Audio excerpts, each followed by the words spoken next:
வணக்கம்.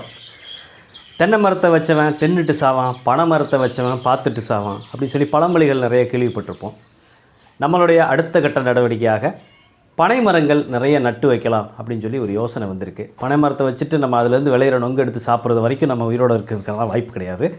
ஆனால் அதை நட்டு அடுத்த தலைமுறைக்கு கொண்டு போய் கொடுக்கணும் அப்படிங்கிறதுல நான் உறுதியாக இருக்கேன். அதில் விருதுநகர் மாவட்டம், மதுரை மாவட்டத்தில் இருக்க கிராமங்களில் எனக்கு பனை விதை கிடச்சிச்சின்னா கண்டிப்பாக தகவல் கொடுங்க, நான் வாங்கிக்கிறேன். இன்னொரு விஷயம் என்னென்னா, நம்ம கொஞ்ச நாளாக ஊர் வீடியோ போடாததுக்கு ஒரே ஒரு காரணம் தான். தேர்தல் அறிவிச்சிருந்தாங்க. பிரச்சாரம் என்கிற பேரில் ஏன் ஊர், ஏன் மண் அப்படின்னு சொல்லிக்கிட்டே நிறைய பேர் வந்தாங்க. அது ஒரு விதமான கோபத்தை எனக்கு உருவாக்குச்சு.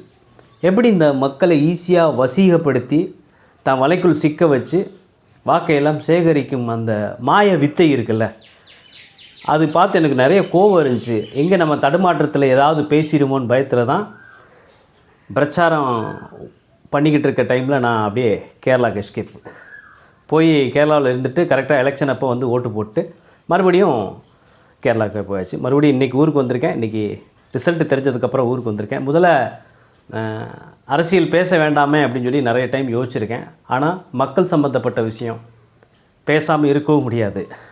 ஆனால் பேசுனா எது சரி எது தப்புன்னு பேசினா நிறைய எதிர்கமெண்ட்ஸ்கள் வரும். அதை எதிர்கொள்ளக்கூடிய சக்தி என்கிட்ட இல்லை.